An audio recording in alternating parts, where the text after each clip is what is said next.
I'll keep these two fellows up. Well, don't go anywhere, just in case anyone's got any questions.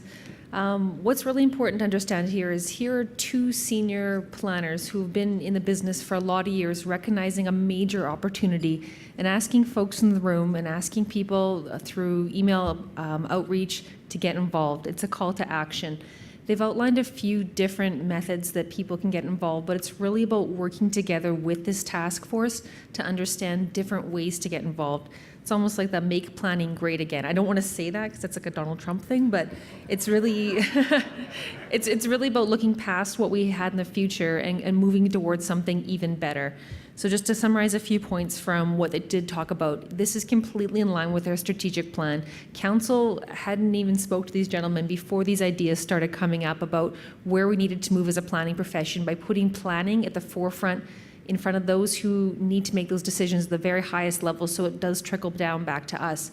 And a lot of people in the room may think, well, I have nothing to do with economic planning. That's just not my background, or environmental planning.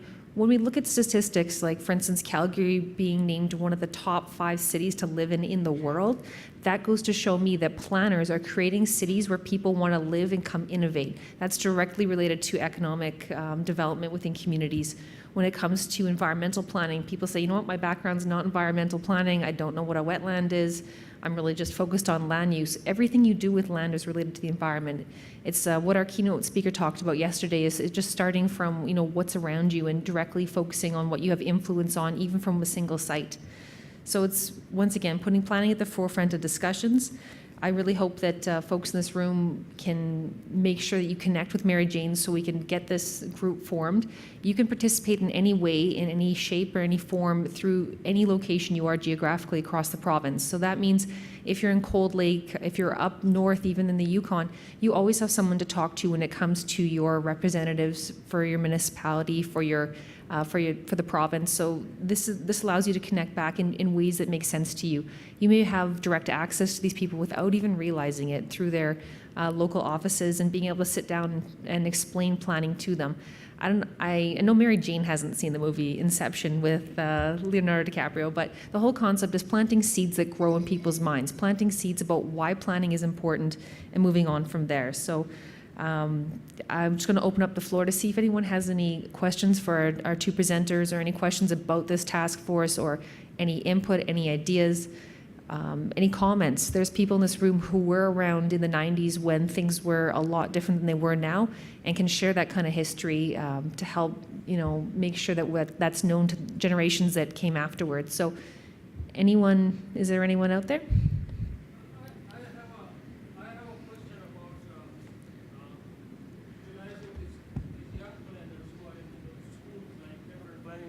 Canada.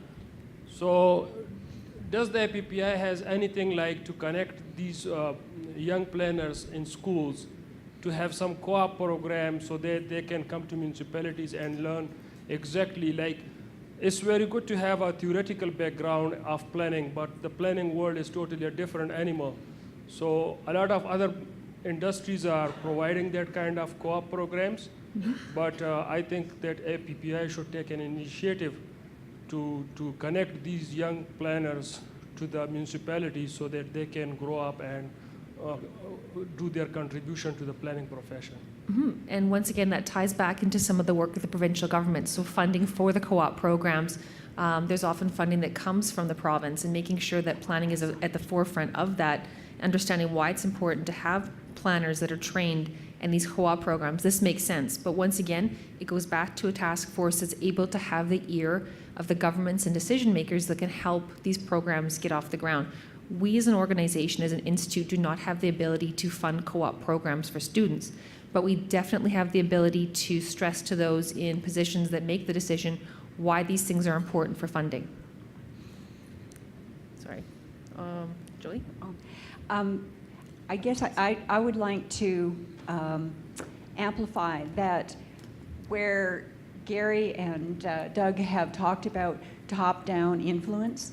That's very important, but our influence is in our networks, and if all of us committed to talk to 5 people, irrespective of where they were in that network, that connects together, and that's a big maker of change.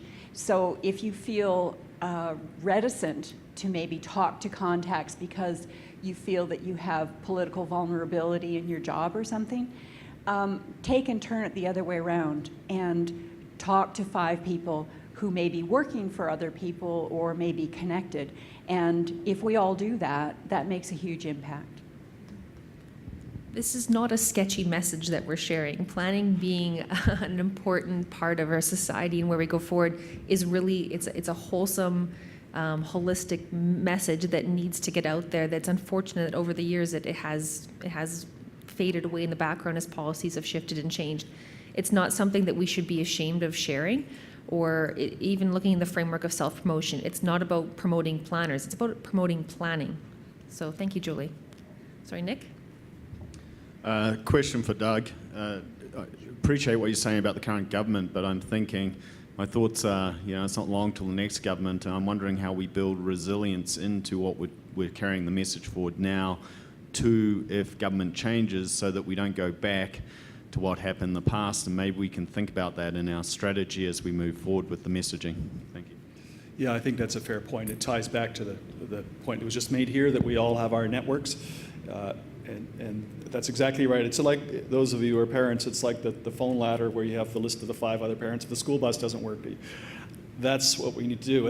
And frankly, before the election, Prentice, for example, had reintroduced the need for mandatory regional planning. Peter Lougheed was a great supporter of planning. So I think politics does not enter into it. And the messaging that we use for this government hopefully will carry forward to any future government, whether they're NDP or not. And if I could just add a couple of comments there.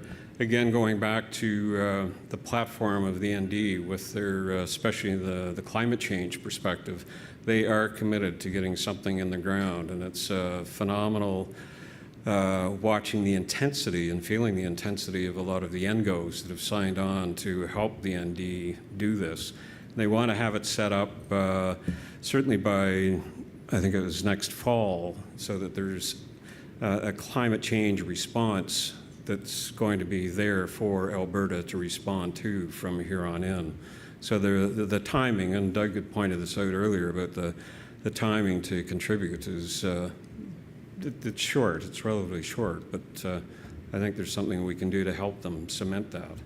And that would hopefully provide the basis for subsequent governments to build upon, not to turn around and rip it up and start over. Hi, I was just wondering, with Habitat 3 happening in 10 days, and with Paris, and with the Sustainable Development Goals, how can we actually make the linkages between what we're doing at a very local level with the international framework? Because I think there's another layer to the STAR alignment, and that layer is basically happening internationally. I remember at one point, sustainable development stopped being a good word, and we were told to change it. Like, I'm old enough to remember, because at the beginning of my career, everything was about that. And then it stopped, and you couldn't use that word for a very long time, and now we came back again. And I think it's happening at a global level. So I think my question to Gary and Doug is, what can we do as planners? Because there are those goals, and I really think that our MDPs should be aligned with those goals.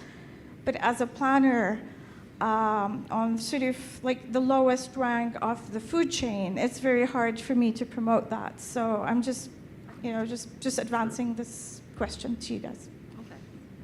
That's an excellent question, and those are the kind of questions that the task force is going to be looked to tackling, is how do we bring the message from such a high level down to our day-to-day practice. We up here don't have the answers, and that's why there's a call to action. It's a call to get people involved, to start thinking about these things and to start taking action on them and figuring out how to translate those messages down. So that's why we've asked you that if you have any at all interest in this, please make sure that you contact Mary Jane to be put in touch with the task force to get working on these kind of things. So these are excellent questions, and these are things that as a profession we have to look towards answering. So yeah, thank you. Hello, Martino Verhege. I have a question for you, if you can answer it. It might seem like a statement, but at a minimum, I would encourage you guys to give it some thought. But we far too often will get stuck in the strategy and we do not have a conversation about the tactics that need to be involved. We're talking about us as planners, we're talking about an association. It's easy for us to pull in CIP, but we all have connections. Every single PTIA in this country has the same mandate for furthering planning within their local area, but also across the country and for planners. I would really like to see this discussion also start to involve other PTIAs, seeing a full stand-up, not only from the national affiliate, but all of our organizations in different provinces. And in this room, I can guarantee that someone knows personally the president in every single province. And to be able to muster those resources, we could even probably get international support on certain things. And if we're really pushing hard on this and we're going quickly, we probably need to move well outside of our comfort zone and really muster our troops. If you want to see true change at the community level, you bring everybody, and I think we need to bring everybody. And so I wonder if you've thought of that or if you have a perspective.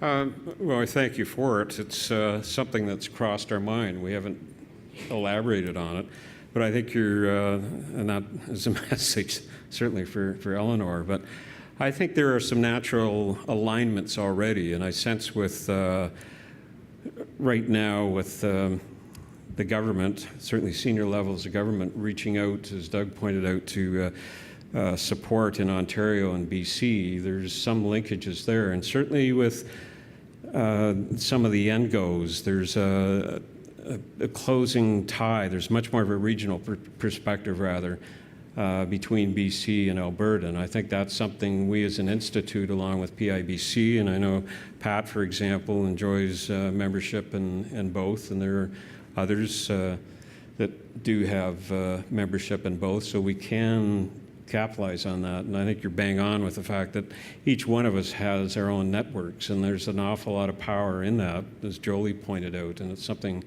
we can capitalize on. And I think that's something where we could really assist the NGOs, for example, groups like Pembina that are very active, certainly BC, Alberta, and Ontario. And they are looking for our kind of assistance. Doug, did you want to? No, I think you've covered it. Oh, I've been told we got one more minute, but yeah, sure, Eleanor, jump up. Is this working? I just want to say that I'm really excited to be hearing this. I think it's an excellent initiative and timely. And I would encourage all the members that are in the room right now, even if you're not involved with the task force, don't sit idly by. There is so much work to be done to promote this profession, starting right with your municipality. And we had an interesting meeting yesterday, the Western Leadership Planning Group. And this to me says there's an opportunity there for leaders across Alberta, our directors, our managers, to be working with the planners on your team and helping them understand the importance of this profession and not being afraid to speak up and to promote yourself and be loud about it. And I think this is going to give us the framework we need in Alberta to do this. And it perfectly aligns with what's happening on the national front with CIP. And then to take it even further and tie it into United Nations Habitat 3, that conversation is going on around the world. So you couldn't have a better stars alignment than we have right now. And ultimately, the goal is to take that national and bring it right back down to the local level and how we deal with it on the ground. So I thank you for this. This is excellent. We have one more question here. Sure, okay. It's not so much a question, it's more a comment. And I think part of today, your presentation, I was extremely intrigued by the picture of the two planning systems. And I can almost say that the majority of people sitting in this room will associate mostly with one side of that planning system. There is a whole host of other people that are associated with the other side of that planning system, but they're not considered professional planners. They are professional biologists, they are professional agrologists, they are professional engineers, they are foresters. And those are the people I work with Alberta Environment in. And those people are doing planning, and they're doing the Crown land use planning. And so I think we need to understand that we need to embrace those other planners. And because there is not a credibility for registered professional planners like you get with the other professions in the government of Alberta in a planning context. And that has to change. We need to build that credibility up. But we need to open our arms to those people who are doing planning. They're doing credible planning. They're just not doing municipal and community development planning. So we need to get a better understanding of what that means for us as well.